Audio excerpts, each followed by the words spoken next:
boa tarde a todos, tá, pessoal? Então, hoje a gente vai ter o nosso segundo seminário de pesquisa do PPGE, tá? Que vai ter como apresentador o Carlos Oqué, tá? Que é técnico de pesquisa em planejamento pelo IPEA e tem uma vasta experiência em economia da saúde, tá? Ele tem um longo e vasto currículo de estudos sobre economia da saúde. E como vocês podem perceber, esse debate do Carlos Oqué de hoje tem uma relação com o que a gente discutiu há 3 semanas atrás, no nosso primeiro seminário de pesquisa do PPGE. Tá? Então hoje a gente vai ter a apresentação do Carlos Oqué. Tá? Ele vai ter uma apresentação de até 1 hora. Tá? Se ele quiser abrir para alguém comentar durante a exposição dele, ele assim pode fazer. Tá? E depois a gente também pode abrir para considerações de vocês, tá? Sempre naquele sistema que a gente trabalhou da primeira vez. 1, 2 rodadas de perguntas que vocês devem formular, tá? A partir da exposição do texto que está circulando do Carlos Oqué com vocês. Tá certo, pessoal? Então, o Carlos Oqué vai ter 1 hora, se ele quiser abrir para alguém comentar, a Esther comentar durante a fala, ele assim pode proceder, mas depois a gente abre para perguntas mais gerais de vocês, tá certo? Então é isso, pessoal. Agora eu vou passar a palavra para o Carlos Oqué, apresentar o texto dele, que é super instigante, tá? Super atual, a quente, tá? É um texto a quente mesmo, de um tema super importante, que é justamente novas formas de financiamento do Sistema Único de Saúde. Tá? Tem uma próxima relação com o que a gente discutiu no primeiro seminário, tá? E que o Carlos Oqué vai aprofundar nessa dimensão de quais são essas novas modalidades, de como a gente pode repensar o financiamento do nosso Sistema Único de Saúde. Tá? Então, sem mais delongas, eu vou passar a palavra agora para o Carlos Oqué. Tá? Carlos Oqué. Obrigado, Caio.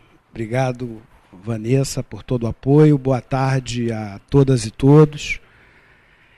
Agradecer desde já a presença de vocês para a gente fazer esse diálogo importante sobre o financiamento do Sistema Único de Saúde.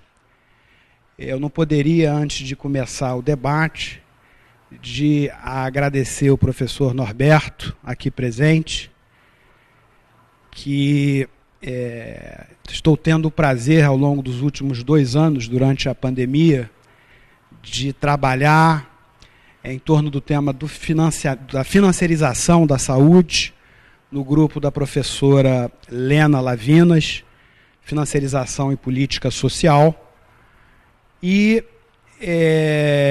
também não poderia deixar de agradecer o Instituto de Economia, nas pessoas do professor Fábio e do professor Romero Rocha, o período que estive aqui ano passado como pesquisador visitante.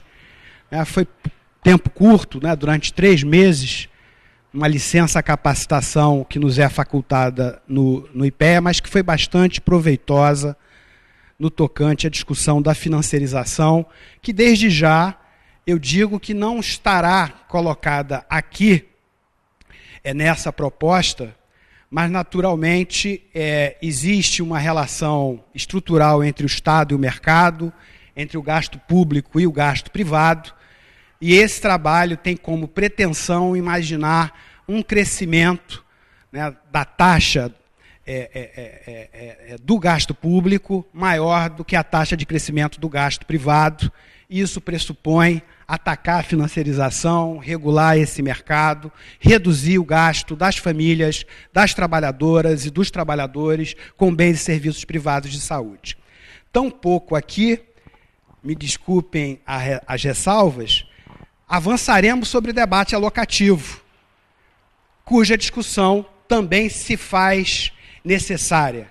Vamos ampliar os gastos em saúde para aumentar os recursos das organizações sociais que não atuam em linha com os pressupostos constitucionais do SUS. Vamos aplicar onde esses recursos? Na valorização dos seus recursos humanos, na atenção primária em saúde, no complexo econômico, industrial, digital da saúde. Então, são discussões que são interdependentes, mas hoje aqui nós vamos apresentar tão somente uma discussão circunscrita a uma nova política do financiamento do SUS. E política por quê? Porque ela tem um pressuposto estrutural. Qual é esse pressuposto estrutural? É mudar na composição do gasto total em saúde a participação relativa do Estado, do padrão de financiamento público. Infelizmente, hoje no Brasil, nós temos uma jabuticaba, qual seja um modelo constitucional que prevê universalidade e integralidade do sistema e um gasto público menor do que o gasto privado. Como mostraremos, um único caso, escancaradamente, o caso norte-americano liberal, é aquele que apresenta uma participação do gasto privado mais elevada do que no Brasil. Mas se compararmos com todas as demais experiências universalistas, o nosso gasto privado, tá certo? Ele é, digamos assim, um outlier. Tá ok? E o outro pressuposto, curiosamente, é dentro do gasto público em saúde, aumentar a participação do gasto federal, que vem diminuindo nesse subconjunto ao longo dos últimos 22 anos. Então, a gente pretende aumentar o gasto público em relação ao PIB, em relação ao gasto privado, e a gente pretende igualmente fazer com que o gasto federal tenha uma participação relativa maior do que ele tem hoje, que acaba sobrecarregando estados e municípios, em especial os municípios. Importante dizer que essa proposta é uma proposta formulada no âmbito da sociedade civil organizada, no âmbito da ABRES. A ABRES é a Associação Brasileira de Economia da Saúde, criada em 1989 na Escola Nacional de Saúde Pública, na Fiocruz, da qual eu fui presidente entre 2016 e 2018, e hoje eu apoio a diretoria. A diretoria, dirigida pela professora Érica Aragão, professora doutora do Instituto de Saúde Coletiva da UFBA, encomendou ao Francisco Fúncia, amigo, colega e companheiro, que coordenasse um estudo que conta com a participação do Bruno Moretti, assessor do Senado, nosso colega economista, a própria Érica, a Mariana Mello, que é doutoranda da USP, da Faculdade de Saúde Pública, e é gestora também, hoje está no COSEMES de São Paulo, e contamos ainda com a participação do meu querido colega e amigo Rodrigo Benevides, do IPEA de Brasília. Então, esse é nós já discutimos com o CONAS, o Conselho de Secretários de Estados de Saúde, já discutimos com a OPAS, já discutimos com a Associação Brasileira de Saúde Coletiva, a Abrasco, e estamos discutindo também com a Frente pela Vida. A Frente pela Vida, ela está organizando uma conferência livre, democrática e popular, que será realizada no dia 5 de agosto. Nós já fizemos o lançamento agora em abril dessa conferência e vamos abrir, Esther, uma série de debates onde será discutido também esse tema, entre outros, do financiamento.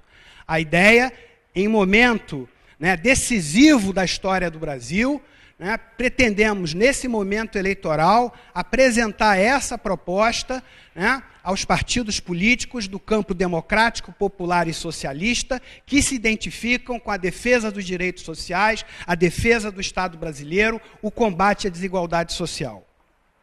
Feito essas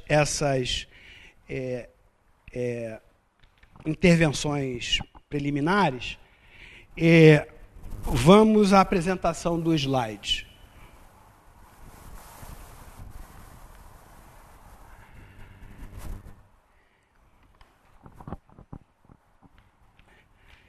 Em 2015 e em 2016,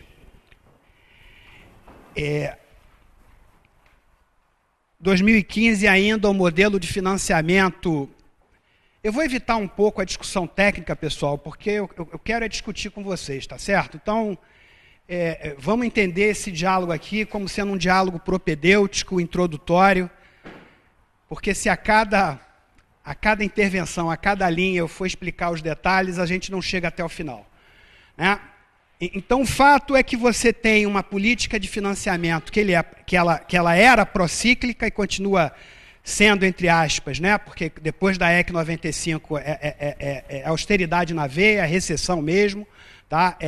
Piso, né, da saúde declinante, né, como aprendemos com a Astéria e com Pedro Rossi, tá certo? Mas o que aconteceu? Em plena recessão em 15 e 16, com esse modelo, você teve uma queda do gasto público per capita federal em saúde. Ou seja, no momento que a sociedade mais precisa, no momento de recessão, que tem uma piora da qualidade de vida e saúde da população brasileira, o gasto público federal em saúde cai. Então, a gente quer, no contexto de desfinanciamento promovido pela EC 95, né, a gente faz essa pergunta: será que os gastos em saúde deveriam cair como proporção do PIB ou da receita, como determina o atual arcabouço fiscal? Em momentos de crise, quando há exatamente maior demanda pelos gastos públicos em saúde, eles deveriam ser reduzidos em termos per capita, acompanhando o comportamento dessas variáveis? Né? E uma inflexão importante é que o financiamento da saúde sempre foi um problema, digamos assim. A Constituição é aprovada em 88, e já no seu nascedouro, aquela disposição transitória que garantia que 30% do orçamento da Seguridade Social fosse destinado à saúde, ela cai por terra, e só 10 anos depois, a partir dos anos 2000, é que você vai ter uma política de financiamento com indexador em torno do produto nominal. Por isso, procíclica. Tá certo? Então, a gente faz questão de dizer que essa proposta ela não está descolada desse bloco histórico sanitarista em defesa do SUS, em defesa do financiamento do orçamento da Seguridade Social.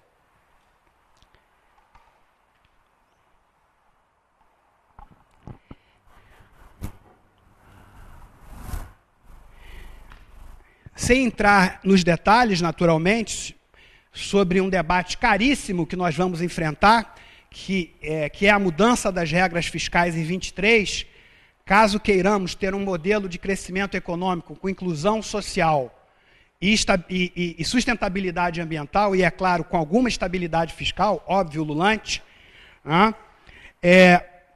A partir desse texto do Stiglitz e outros, a noção de entender a saúde e o próprio meio ambiente enquanto um gasto estratégico foi fundamental para a nossa formulação.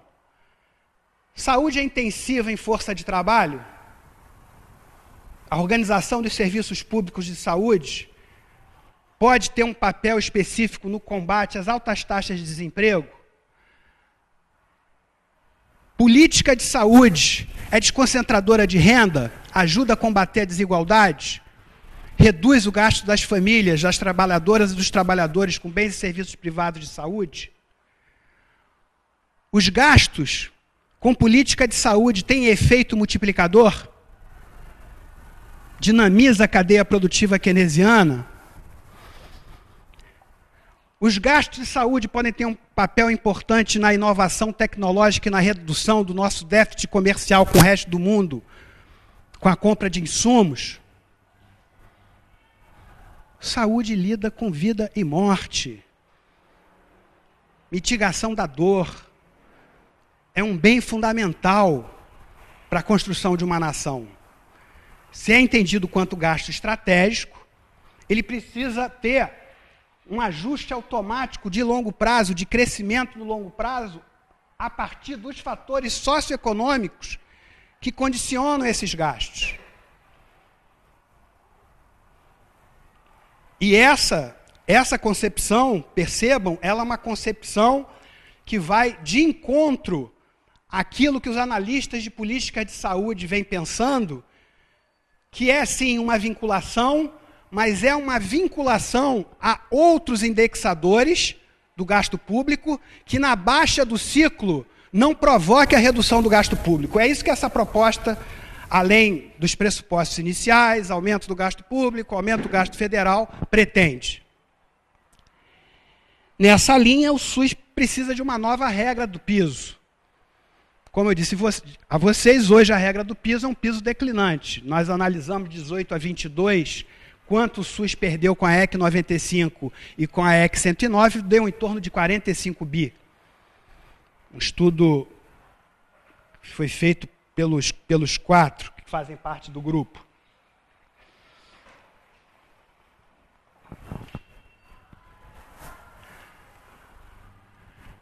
O arcabouço fiscal, regras fiscais rígidas e sobrepostas, teto de gasto, primário, regra de ouro, LRF. A 109, né, que é um completo absurdo do ponto de vista da epidemiologia, em plena pandemia, em 2021, o governo federal ampliou a política de austeridade fiscal e ainda colocou de contrabando, né, o auxílio emergencial. E ainda fez cortes, né, em fundos essenciais que poderiam estar financiando a saúde e estar amortizando a dívida pública interna. É o que nós chamamos de teto do teto de gasto. Ou seja, se a austeridade fiscal já era um absurdo antes da pandemia, porque a austeridade fiscal, né, segundo a economia da saúde, a epidemiologia social, piora os indicadores de mortalidade das sociedades. Tem um livro muito importante que foi feito em 2013. Esse governo aprofunda a política de austeridade fiscal que precisa ser revertida. Esse regime fiscal subtrai, portanto, a capacidade de ação do Estado para responder aos desafios econômicos, sanitários e sociais do país.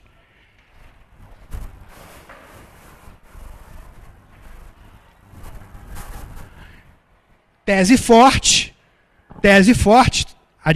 nós admitimos isso, ok? Superado o atual regime fiscal. Nós temos vários enfrentamentos, né, para chegar aí, e seremos vitoriosos. Né? É preciso debater uma nova regra, né, para eliminar as iniquidades de acesso aos serviços públicos, como melhorar as condições de assistência médica e saúde da população. Como eu disse, passando rapidamente, mudar a composição da relação público-privado no gasto total em favor do SUS, aumentar a participação do gasto federal no interior do setor público nos próximos 10 anos. E certamente essa é uma discussão fundamental, o timing. Tudo bem, Carlos, vocês querem reverter, mas em quanto tempo? Em quanto? Em que medida? Em que grau? Vocês devem imaginar como os sanitaristas, né, nós economistas que trabalhamos na área da saúde, somos pressionados a todo instante em função de uma cultura, né, técnica e científica que tem um outro olhar sobre os problemas de saúde, ainda bem. E, por fim, para garantir o crescimento real per capita do gasto público federal em saúde. Inclusive, né, Esther, na baixa do ciclo, né, dadas as características fiscais do governo federal, pode emitir dívida e etc., diferente dos estados e municípios, o governo federal, que repassa 2/3 dos seus recursos para estados e municípios, funcionar como estabilizador automático. Obrigado.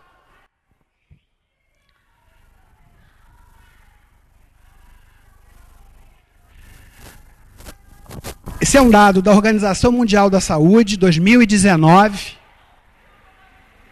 analisando o gasto público e privado de um conjunto de países em relação ao PIB. A primeira linha é o Brasil. Então, se a gente for olhar a primeira linha, olhar o gasto total como percentual do PIB e comparar com algumas experiências universalistas, digamos assim, nós não estamos tão mal na fita. Né? Na primeira coluna, né, nós estamos em 9,6, gasto total, Reino Unido 10,2, Portugal 9,5, Espanha 9,1, Canadá 10,8. Mas qual é o nosso problema? Se olharmos a segunda coluna, olha o gasto público com saúde em percentual do PIB do Brasil com as outras experiências universalistas que eu acabei de mencionar. Gasto público em torno de 3,9. Aqui não estamos contando renúncia fiscal, tá certo? Mas é Estado, União, Estado e Município. Canadá, 7,6. Portugal, 5,8, maior. Espanha, 6,4. Reino Unido, 8,1. Olhando a quarta coluna, gasto público com saúde em percentual do gasto total. Brasil, 40%. Essa proposta prevê que em 10 anos a gente chegue a 60%, imaginando 10% do PIB invertendo em favor do SUS a relação 60-40 hoje existente em favor do mercado. Gasto com plano, gasto das famílias com remédios, médicos, etc. E o gasto privado, como eu disse, né, os Estados Unidos 8,2, que era esperado, né, dado a organização do sistema no modelo liberal, independente dos subsídios fiscais e do Medicare e do Medicaid, né, que não são cachorro morto, como alguns analistas aqui no Brasil imaginam. Tá? Até porque o Medicaid lá tem um perfil, tem uma característica de seguro social. Uma parte dele. Então nós precisamos mudar esse quadro. E essa mudança, a nosso ver, ela é estrutural, porque ela exige ampliação de 2% do PIB em 10 anos. Fiquei feliz, né, nos corredores dessa casa, que eu tenho muito carinho, porque fez parte da minha história, né, como militante político e como acadêmico, né, de ouvir da Esther, não, dá para aumentar um pouco mais, vamos em frente. Vamos em frente. Porque a trajetória que se estabelece hoje, a meu ver, ela é catastrófica. A continuar esse movimento de mercantilização do SUS e privatização do sistema, com a redução do gasto público per capita e o aumento, com a desregulação dos mercados, o aumento do gasto privado das famílias com bens e serviços privados de saúde. Onde o gasto catastrófico das famílias vai ser cada vez mais recorrente, copiando, digamos assim, o modelo norte-americano, e, portanto, né, a nossa professora, né, Maria Lúcia Werneck Viana, né, já chamava a atenção da presença aqui da americanização perversa.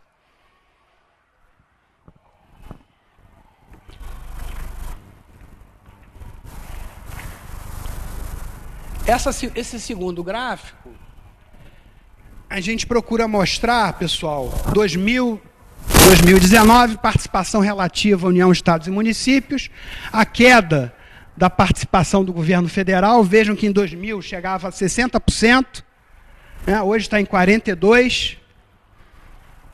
Na verdade, a gente quer que chegue a 50%, e seria uma pergunta, Carlos, mas por que não 60%? Né, porque no nosso projeto seria 3% gasto federal, 3% Estados e Municípios, totalizando 6%. Estados aumentam um pouquinho, ou bastante, de 18,5% para 26,5%, e a conta, digamos assim, a grande fatura hoje fica com os municípios, pressionada pela LRF, significa que nós temos uma hibridização da oferta, que por sua vez é um cavalo de Troia dentro do SUS por conta do movimento de mercantilização.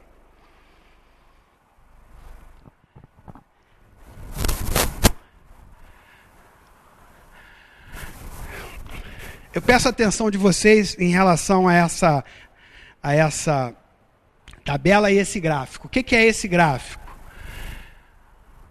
As barras em laranja é o gasto público per capita federal em saúde a preços médios de 21 pelo IPCA. A linha vermelha, a gente vai discutir daqui a pouco, que é o crescimento percentual das emendas no interior do piso da saúde. Então vamos por partes, ok? O que a gente está tentando demonstrar? O projetor está sobreaquecido. Podemos ir em frente? Vamos lá. O que a gente está tentando já nesse gráfico, vejam que se não fosse a flexibilização das regras fiscais, o piso da saúde cai fortemente em 20 e 21, mas já vem caindo a rigor desde 2013. Tá? Pela natureza procíclica de um lado do financiamento, mas isso se acelera depois da EC 95, em 18. Isso por um lado.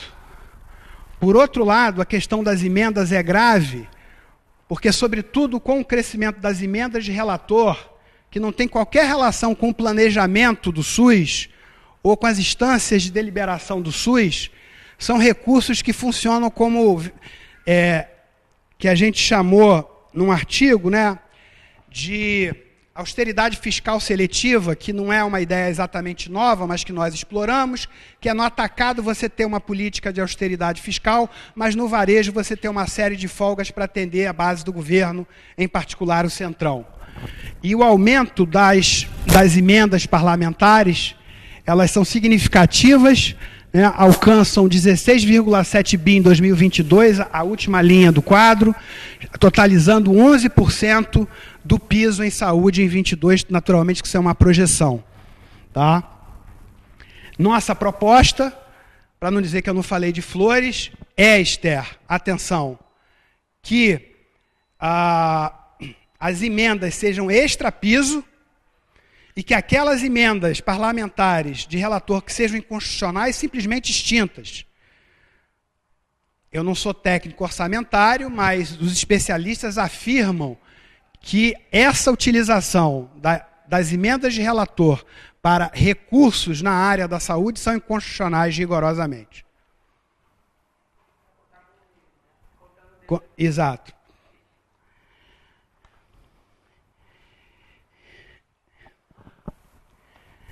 Continuando. Então vejam a complexidade dessa nova política de financiamento. Aprovar medidas que tenham previsão constitucional e legal, ou seja, maioria de 3/5 na Câmara e no Senado. Né? Além disso, projetos de lei e projetos de lei complementar, caso a opção não seja constitucionalizar a nova política fiscal. Nega a atual regra fiscal, mas não reconstitucionaliza a futura. Né?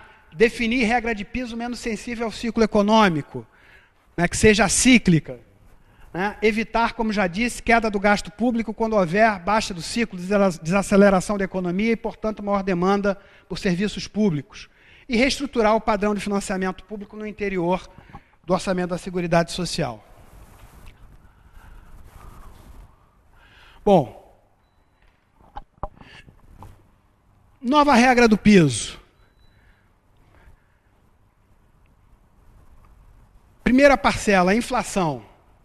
E aqui já se poderia ter uma discussão. Por que não a inflação setorial, a inflação oficial? Mas nós estamos utilizando a inflação oficial, IPCA, do ano anterior. Segunda parcela, taxa de crescimento da população idosa. Os manuais clássicos de economia da saúde, né, a trajetória de custo e gasto é como se fosse um J inclinado, acompanhando o ciclo de vida. Imaginando, né, no seu ciclo de vida, os mais idosos gastam mais com saúde. Então você teria um fator que condiciona esse gasto na nova regra de piso, que é a taxa de crescimento dos idosos.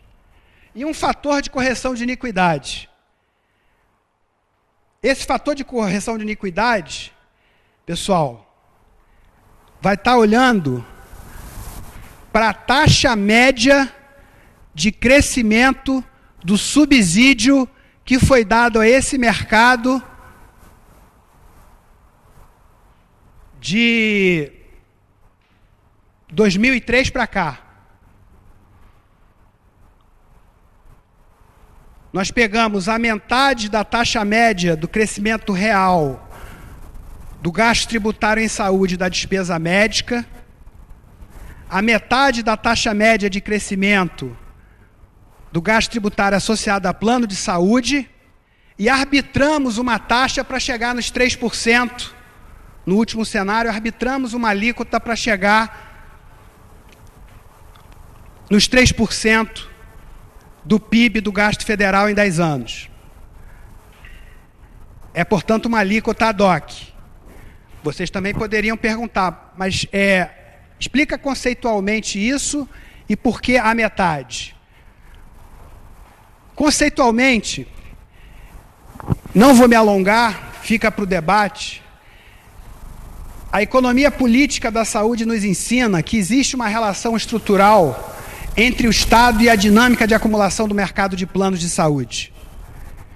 e que esses incentivos governamentais, esses subsídios que foram destinados ao mercado, patrocinaram, de um lado, o consumo de bens e serviços privados de saúde, sobretudo porque esse setor apresenta, ainda hoje, na hegemonia do capital financeiro e no bojo da revolução tecnológica, uma produtividade do trabalho abaixo das demais atividades econômicas.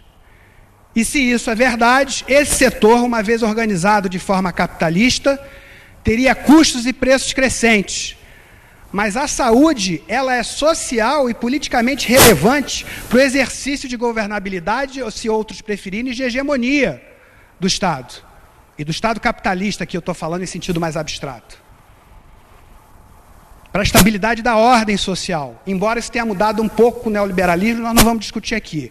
O fato é que nós estamos olhando para os incentivos que o Estado deu para o mercado no passado. A gente não está ainda falando em mexer no teto, em botar um teto nos subsídios, a exemplo da educação no imposto de renda da pessoa física. A gente não está falando nisso. A gente está falando que esse fator de correção de iniquidade é olhar para o que o Estado incentivou no passado do setor privado e agora incentivar o setor público.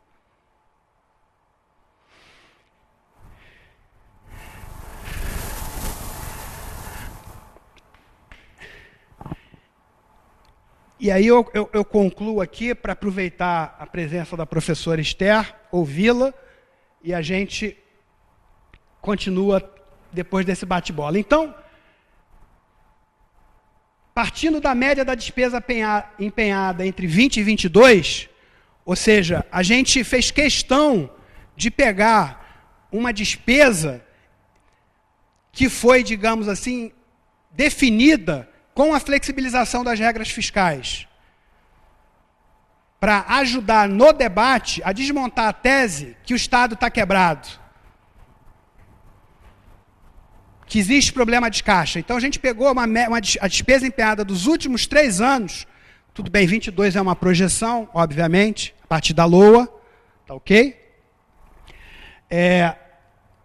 E aí repusemos a inflação, a taxa de crescimento da população, e como eu disse a vocês, esses 3 cenários de 2,25, de 3,4 e de 4,92.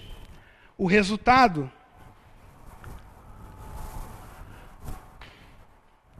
Só para facilitar, a gente pode voltar aqui a essa estimativa, né? Orçamento federal, ações e serviços públicos de saúde, percentual do PIB em 2032, obviamente com o cenário mais otimista, que é de 4,92, chega a 3%.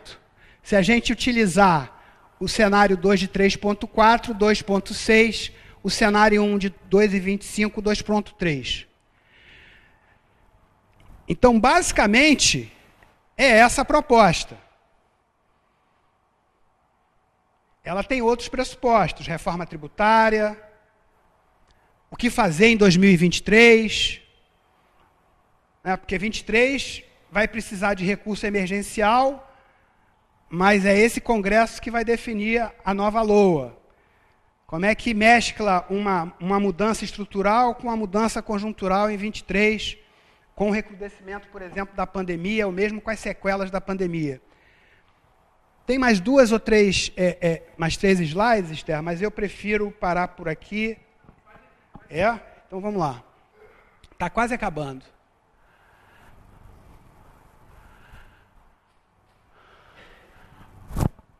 Aqui é uma demonstração, vocês podem achar um pouco simplória, mas é um exercício contrafactual. 2000, 2016, a curva laranja é a curva, digamos assim, do nosso primeiro cenário, IPCA, crescimento da população idosa 2,25, qual é o resultado? Né? Quando plotamos de 2000 a 2016, na crise, na recessão, o gasto público não cai, o gasto público federal. E é esse efeito que a gente quer mostrar, comparando com os outros modelos de financiamento. No caso, o piso da EC 86, definida pelo Lewandowski, 15% da RCL. O piso da EC 95, vejam o que acontece. E o gasto efetivamente observado, que é a linha azul. Aqui em 15 e 16, os dois, né, decrescem. E quando a gente plota a curva, a partir da nossa regra, digamos assim, o gasto público federal não cai.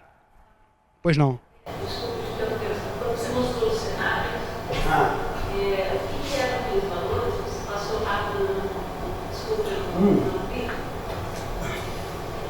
Desculpa, eu peço desculpa. É o melhor cenário, acho que é de 4,92. Ah, é verdade.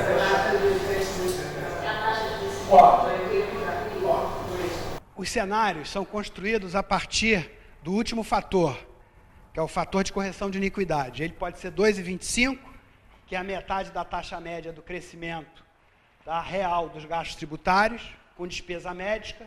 Pode ser 3,4, que é a metade da taxa média de crescimento do gasto tributário com planos de saúde, a rubrica plano de saúde. Como eu disse, Carlos, por que metade? Por que não usa o número inteiro e acelera?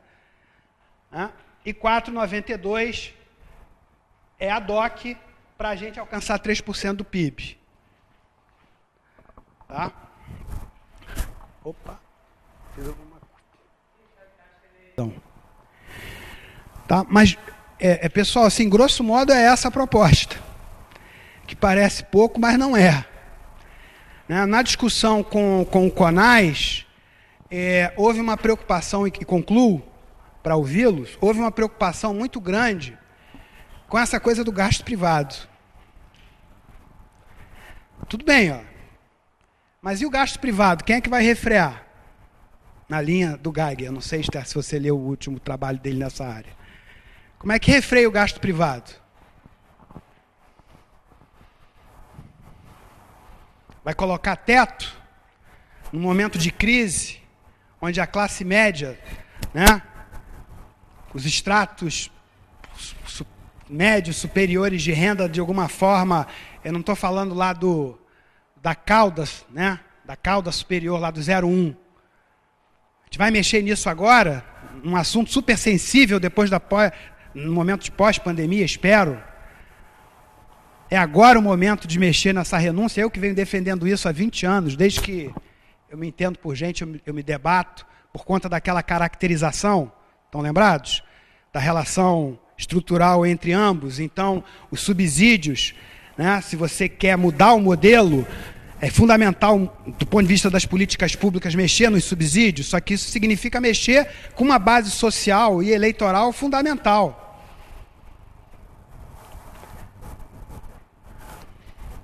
Pessoal, muito obrigado pela atenção. Eu estou à disposição de vocês para o debate.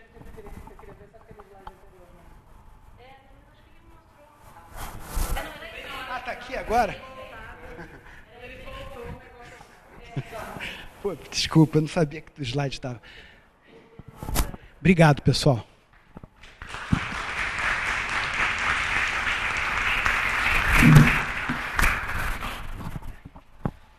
Agradecer novamente a presença e a apresentação do Carlos Zoqué, tá? Com esse tema super atual, tá, pessoal? Então, a partir de agora, eu vou passar inicialmente a palavra para a professora Esther, que ela vai ter que sair rapidamente por questões pessoais, tá? Mas depois da fala da Esther, caso vocês queiram falar, a gente vai sempre proceder nesse sentido, tá? A Esther fala, ela vai fazer um conjunto de comentários, a gente vai abrir novas rodadas para vocês realizarem as suas perguntas, tá certo, pessoal? Então, inicialmente, eu vou passar a palavra para a professora Esther, porque ela vai necessitar sair urgentemente agora, tá? Obrigada, Caio. Desculpa, pessoal. Não, é só porque a gente tinha falado com o Carlos que eu vou ter que sair um pouquinho mais cedo, então aí o Caio gentilmente me passou a palavra. Não, enfim, quanto à proposta, acho que está totalmente alinhado, assim. Eu acho que, na verdade, eu queria mais ressaltar coisas que o Carlos falou do que questionar, porque estou totalmente de acordo com tudo que você apresentou. Que eu acho que tem um ponto central, assim, que ele, como ele não fez o preâmbulo, né? Acho que talvez para um público que é menos, porque você está acostumado a apresentar muito isso para o pessoal que é da economia da saúde, que sabe todo o histórico, né? E acho que talvez aqui nem todo mundo saiba o histórico. que é um pouco que ele mostra, naquele gráfico que ele mostra as 4 alternativas, né? Assim, o que foi a regra efetiva, que estava ligada durante muito tempo ao PIB, depois ligada à receita corrente líquida, e depois a regra, enfim, do teto, que não é uma regra, né? É simplesmente uma proposta de cortes permanentes aí do financiamento da saúde. O ponto importante que você falou várias vezes, mas talvez as pessoas não tenham dimensão. Quando você vincula ao PIB ou à receita, você está vinculando a coisas que são procíclicas, né?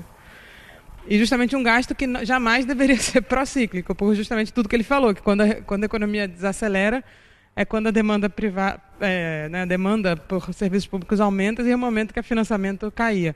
Tá? Acho que a ideia dessa regra em que você desvincula de PIB, de receita, ela é muito irrelevante, mas dentro da saúde tem uma certa preocupação, porque o pessoal da saúde sempre teve essa preocupação de eu quero tantos por cento do PIB, eu quero tantos por cento da receita.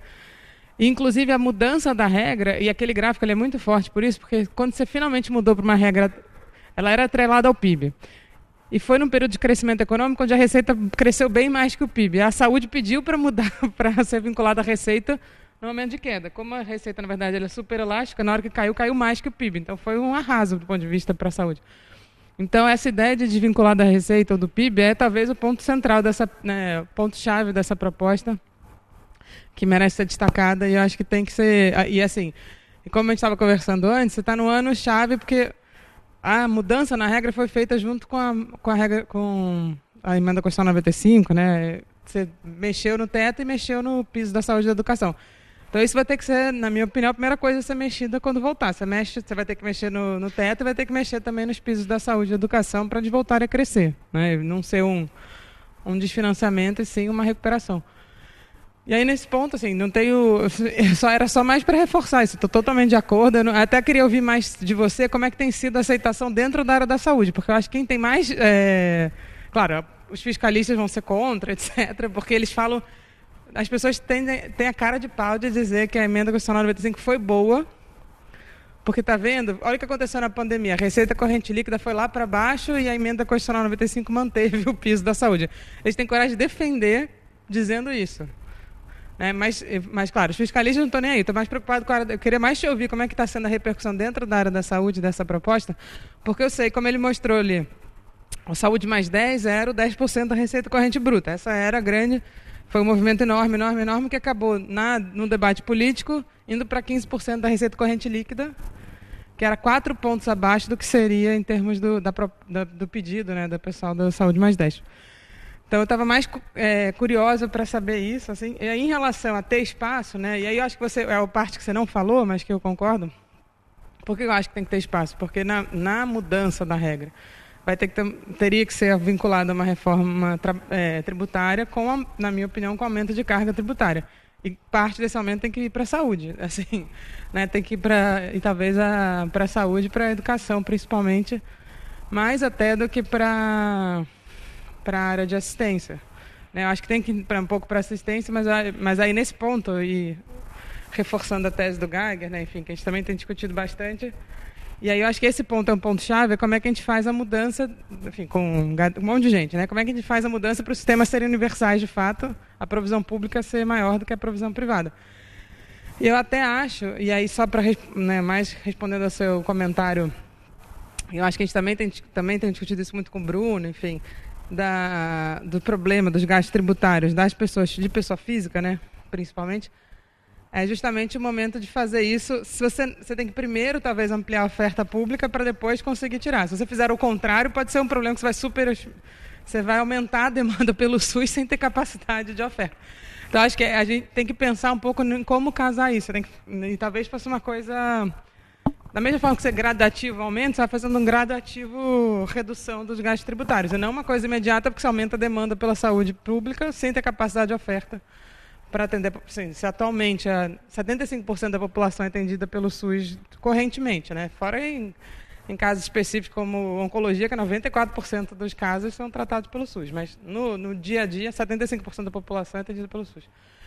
Se você mudar isso para 85%, se hoje em dia já não tem capacidade de oferta suficiente, imagina se aumentar isso para 85% de uma hora para outra. Então, eu acho que essa coisa tem que ser gradativa e E acho que é por isso que tem que fazer os dois lados, o lado da despesa e o lado da receita, incluindo redução dos gastos tributários. Uma mudança na reforma tributária que inclua uma mudança gradativa em gasto tributário para ir fazendo esse... Acho que essa seria a minha proposta, né, de fazer uma coisa em paralelo. E aí acho que tem várias coisas que a gente está discutindo muito com o Bruno, num projeto da Fiocruz, que é a parte locativa, né? Como é que eu redistribuo isso? Como é que eu consigo, a partir desse aumento, uma redução dos vazios assistenciais, um monte de problema, garantir uma maior equidade federativa, enfim, tem um monte de coisa aí importante sobre isso. Agora, só o ponto de por que eu te falei antes, que eu acho que a relação entre gasto federal e subnacional tem que ser mais do que meio a meio, pelo motivo que você me apresentou ali. Os estados e municípios... Bom, e agora até recebi de uma pessoa do Confaz, nesse momento, essa coisa que foi aprovada agora do teto para o ICMS. Que reduz a base das receitas dos... Não sei se todo mundo está entendendo, porque o gasto com saúde do estado e município é um percentual da receita deles. E o governo aprovou essa semana um teto para o ICMS, que obriga quem está acima do teto a baixar o ICMS. Como baixando o ICMS, baixa a receita, baixa o financiamento de saúde nos municípios, nos estados, no caso. Isso é um desfinanciamento. Ele mandou agora aqui, falou, um impacto de mais de 64 bilhões no total do ICMS, proporcionalmente 15% sobre a saúde. Então você perde um financiamento absurdo. E os estados e municípios, eles não têm como fazer além do que eles arrecadam. E como a gente não imagina, né, uma proposta que vá... E eu não acho que o ideal seria aumentar as receitas de estados e municípios, porque elas são muito indiretas, o ideal é aumentar a receita da União. Então, o percentual da União, na minha opinião, tem que ser mais do que o meio a meio. Por isso, entendeu? Porque quem tem capacidade não só de garantir o problema cíclico, né? A União tem capacidade de enfrentar o ciclo muito mais do que os estados e municípios, e pelo fato de que quem tem capacidade de realmente aumentar o gasto, aumentar a base tributária é a União e não os estados e municípios. Porque se os estados e municípios resolverem aumentar a base tributária, vai ser na base de imposto indireto, que só piora a nossa estrutura tributária. Então, por isso que eu acho que o do 42 e só para 50 é pouco, entendeu? Tem que voltar lá para os 60, para ser 60 e 40 também entre União e estados e municípios. É isso. Mas o que eu mais estou curiosa para te ouvir é em relação a como é que tem sido a repercussão com a área da saúde dessa proposta. Não sei se mais... Passar a palavra para desculpa. Passar a palavra para o Carlos Oquer responder às indagações da Esther Dweck. Tá? Esther, a principal preocupação hoje são duas, que eu mencionei rapidamente, e talvez valha a pena me estender só um pouquinho. A primeira é a questão alocativa. É natural que isso aconteça, você coloca uma proposta sobre financiamento, uma nova proposta de financiamento do SUS, e as pessoas entendam que, de certa maneira, essa discussão não ganha voto. O que ganha voto é dizer onde você vai aplicar, e quanto, e por quê. E, portanto, há uma pressão muito grande para que avancemos nesse debate alocativo. Esse documento que nós apresentamos hoje para vocês é um documento preliminar, nós estamos fechando o documento final, que serviu de apoio para a construção desses slides. E já conversamos entre nós que nós vamos ter que fazer essa decisão. Se a gente produz um outro documento, talvez até em diálogo com vocês, avançando no debate alocativo, ou se simplesmente a gente faz considerações gerais. Obrigado.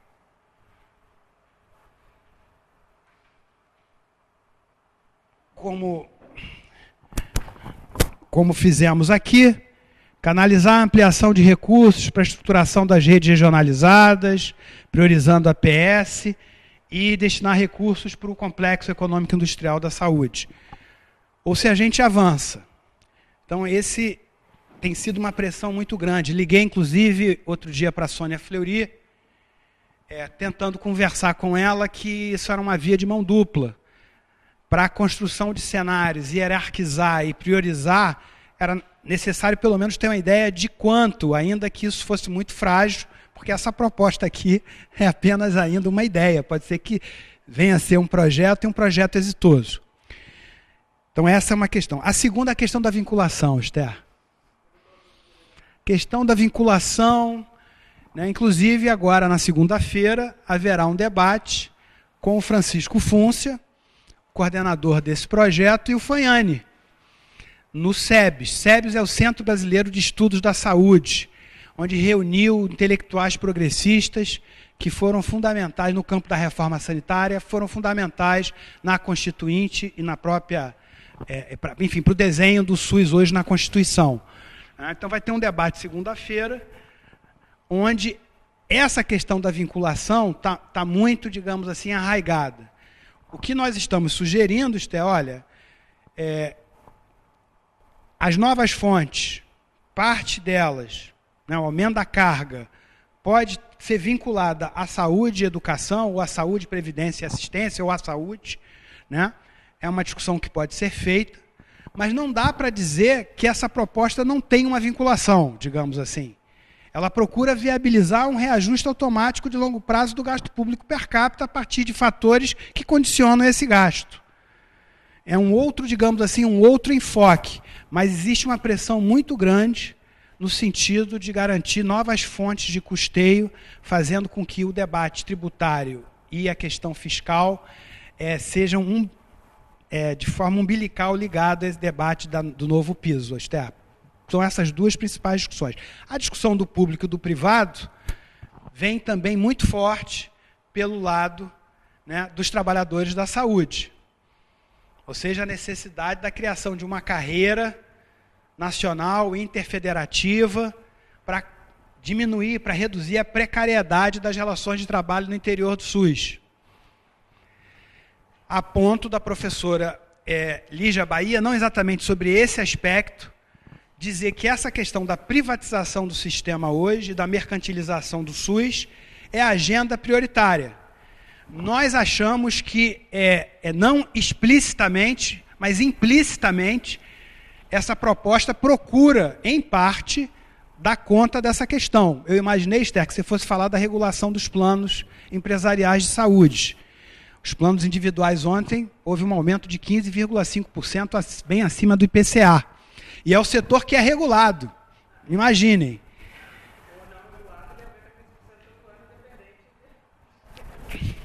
Então são essas três questões, digamos assim, que o pessoal vem batendo e batendo até forte, mas faz parte. Te agradeço muito. Vamos continuar nosso debate, tá?